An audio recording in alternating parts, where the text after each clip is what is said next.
ভাবো তো কেমন হবে যদি কখনো পৃথিবী ধ্বংসের পরে আমাদের পৃথিবীর আর একমাত্র ভরসা একটি স্পেসশিপ, যেটাতে করে কিছু সংখ্যক মানুষ দ্বিতীয় আরেকটি মানুষের বসবাস উপযোগী গ্রহের উদ্দেশ্যে যাচ্ছে। আর এই যাত্রার তুমিও একজন অংশ, এবং স্পেসশিপটি আরো 120 বছর পরে তার গন্তব্যে গিয়ে পৌঁছাবে। কিন্তু যাত্রা শুরুর কিছু বছর পরে যান্ত্রিক ত্রুটির কারণে তোমার সাথে সাথে স্পেসশিপে থাকা আরেকটি মেয়ের স্লিপিং চেম্বার নষ্ট হয়ে যায়। এরপরে ধীরে ধীরে পুরো স্পেসশিপটাই বিকল হতে শুরু করে। তো গাইজ, আজ আমি তোমাদের জন্য এমনই একটা অসাধারণ সায়েন্স ফিকশন স্পেস অ্যাডভেঞ্চার মুভির গল্প নিয়ে হাজির হয়েছি।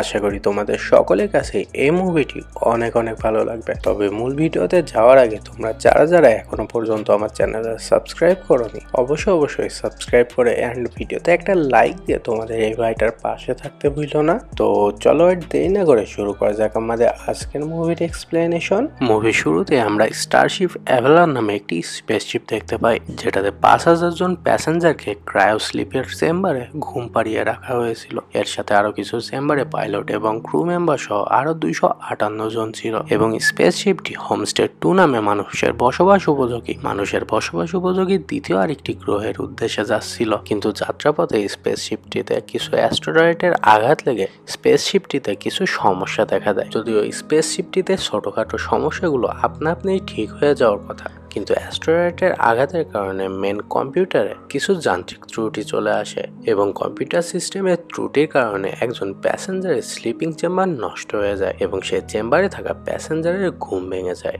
যার নাম ছিল মার্ক। মার্ককে কম্পিউটার সিস্টেম স্বাগতম জানায়। মার্ক তার স্লিপিং চেম্বার থেকে বের হয়ে হাঁটতে শুরু করে এবং সে শেষ পর্যন্ত তার রুমটি খুঁজে পায়। সে রুমের মধ্যে প্রবেশ করলে কম্পিউটার সিস্টেম তাকে সবকিছু বুঝিয়ে দিতে থাকে। এরপরে সে গোসল করে রেডি হয়ে পরে বাকিদের সাথে দেখা করার জন্য, এবং সে রেডি হয়ে মিটিং রুমে চলে যায়। সেখানে একটি কম্পিউটার সিস্টেম তাকে সবকিছু বোঝাচ্ছিল, কিন্তু মার্ক সেখানে একাই ছিল। মার্ক এই বিষয়টা কম্পিউটার এআই কে জিজ্ঞাসা করলে কম্পিউটার এআই তাকে বলে এখানে 5000 জন প্যাসেঞ্জার এবং 258 জন ক্রু মেম্বার রয়েছে, কিন্তু আজব ভাবে সেখানে কেউই ছিল না। মার্ক তখন কম্পিউটার এআই এর কথা শুনে বুঝতে পারে সে আসলে একাই ঘুম থেকে উঠে গেছে এবং সে তার ক্রায়োশিপ থেকে সময়ের অনেক আগেই উঠে গেছে। এটা জানতে পেরে সে অনেক প্যানিক হয়ে পড়ে। মার্ক তখন মিটিং রুম থেকে বের হয়ে এদিক ওদিক খুঁজতে থাকে কেউ আর জেগে আছে কিনা, এবং সে সকলকে খুঁজতে খুঁজতে যখন সে লিফটের মধ্যে প্রবেশ করে, হঠাৎ করে সেখানকার গ্র্যাভিটি চলে যায়, যেটা মূলত কম্পিউটার সিস্টেমের ত্রুটির কারণেই হয়েছিল,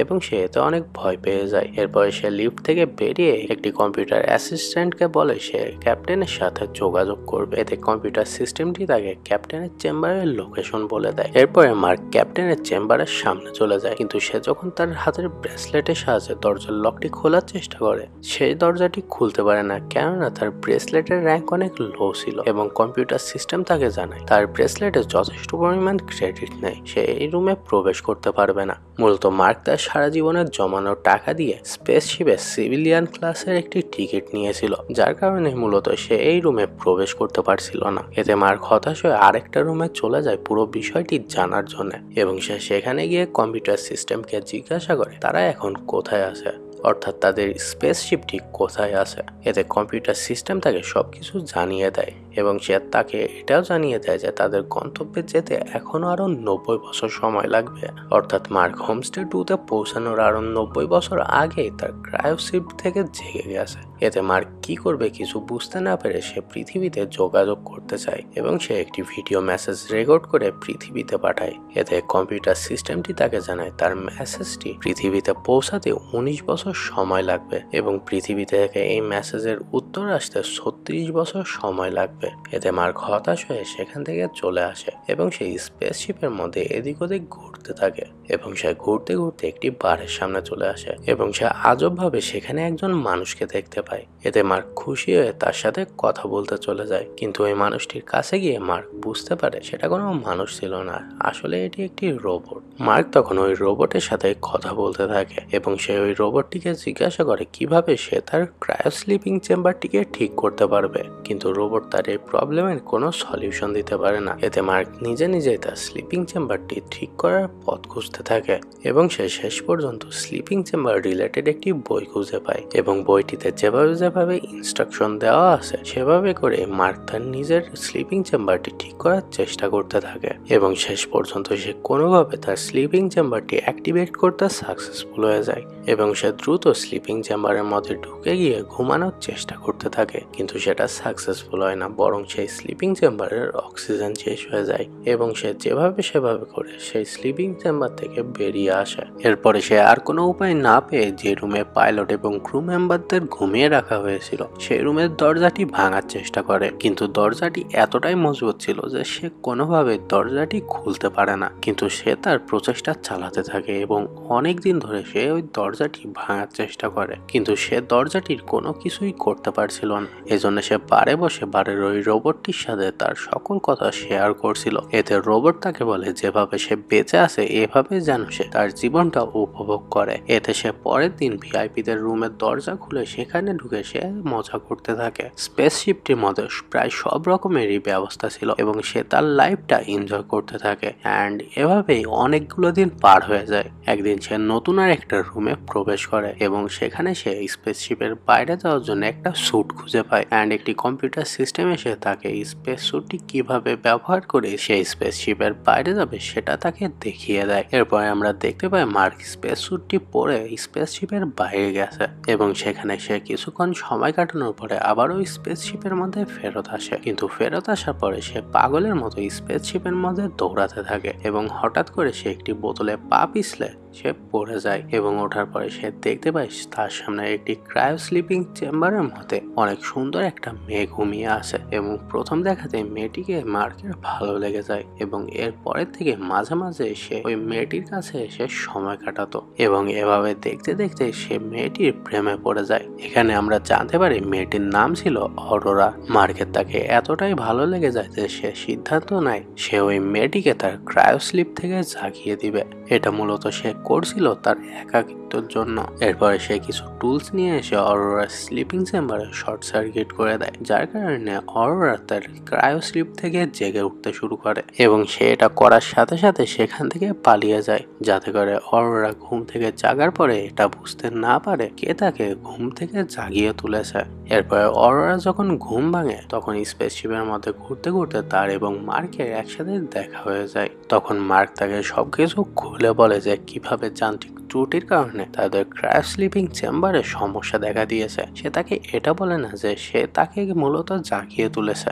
এতে করে অরোরা অনেক ঘাবড়ে যায় এবং সেই স্পেসশিপের মধ্যে দৌড়াতে থাকে এবং সে বারবার বলতে থাকে তাদেরকে আবারও দ্রুত ক্রায়ো স্লিপে ফেরত যেতে হবে। এতে মার্ক তাকে বোঝায় সে এতদিনে সব চেষ্টাই করে দেখেছে, কিন্তু সে কোনো কিছুতেই সাকসেসফুল হয়নি। যেহেতু তাদের কাছে আর কোনো অপশন নেই, তাই অরোরাও এটা মেনে নেয় যে তাদেরকে তাদের লাইফটা এভাবেই কাটাতে হবে। এভাবে অরোরা এবং মার্ক তাদের দিনগুলো অনেক এনজয় করতে থাকে এবং একসাথে তাদের দুজনের দিনগুলো অনেক সুন্দর কাটছিল এবং তারা এভাবে একে অপরকে ভালোবেসে ফেলে। কিন্তু একদিন স্পেসশিপে থাকা ওই বারের রোবটটি অরোরাকে সব সত্যিটা বলে দেয় মূলত মার্কই তাকে তার ক্রায়ো স্লিপ থেকে জাগিয়ে তুলেছিল ইচ্ছে করে। আর এটা শুনে তো অরোরা মার্কের উপরে অনেক রেগে যায় এবং তার মন থেকে মার্কের জন্য সব ভালোবাসা মুছে যায়। এমনকি অরোরা মার্ককে ঘুমের মধ্যে মারতেও যায়। মার্ক অরোরার কাছে অনেকবার ক্ষমা চাওয়ার চেষ্টা করে, কিন্তু অরোরা কোনোভাবে মার্ককে ক্ষমা করতে রাজি ছিল না অ্যান্ড এভাবে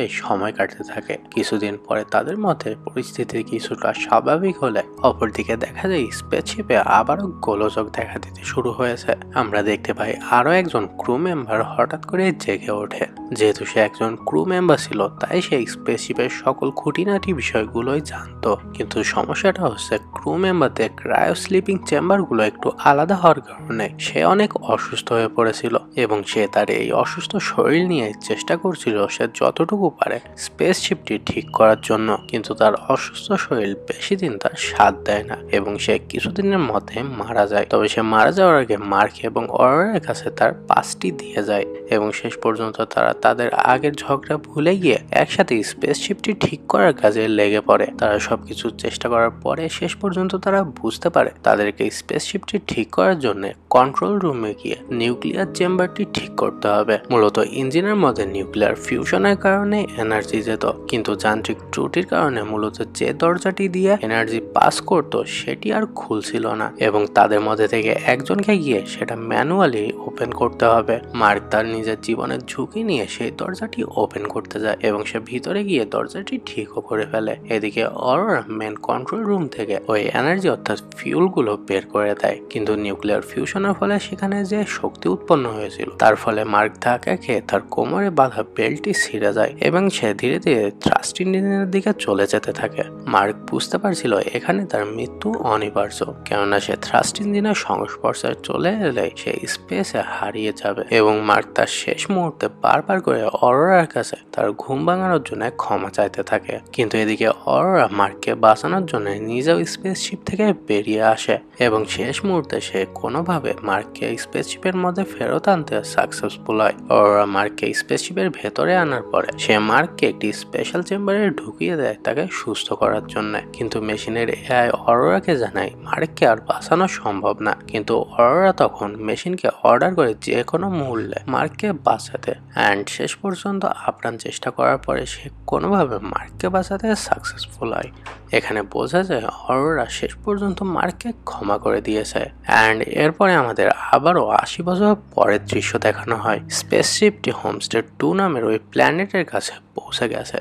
আমরা দেখতে পাই ধীরে ধীরে সকল প্যাসেঞ্জার এবং ক্রু মেম্বারদের ঘুম ভাঙতে থাকে। তারা সকলে ঘুম থেকে উঠে দেখতে পায় পুরো স্পেসশিপটি যেন সবুজ গাছপালায় ঘেরা পৃথিবীর মতো সাজানো, যেটা আর কেউ নাই বরং মার্ক অরোরার জন্য করেছিল, কেননা অরোরা তাকে একদিন বলেছিল তার জন্য স্পেসশিপের মধ্যে একটি গাছ লাগাতে। ফলে তারা তাদের এই 80 বছরের জীবনে পুরো স্পেসশিপটাকে গাছপালায় ভরিয়ে তুলেছিল, যেটা ছিল তাদের ভালোবাসার শ্রেষ্ঠ স্মৃতি। অ্যান্ড এরই মাধ্যমে আমাদের এই অসাধারণ মুভিটি এখানে শেষ হয়। আশা করি তোমাদের সকলের কাছে এই মুভির এক্সপ্লেনেশনটি অনেক ভালো লেগেছে। তো দেখা হচ্ছে তোমাদের সাথে পরবর্তী কোনো ভিডিওতে। পরবর্তীতে কোন মুভির এক্সপ্লেনেশন চাও সেটা অবশ্যই কমেন্টে জানাইতে ভুলো না। তো গাইস, তোমরা সকলে অনেক অনেক ভালো থাকো। আল্লাহ হাফেজ।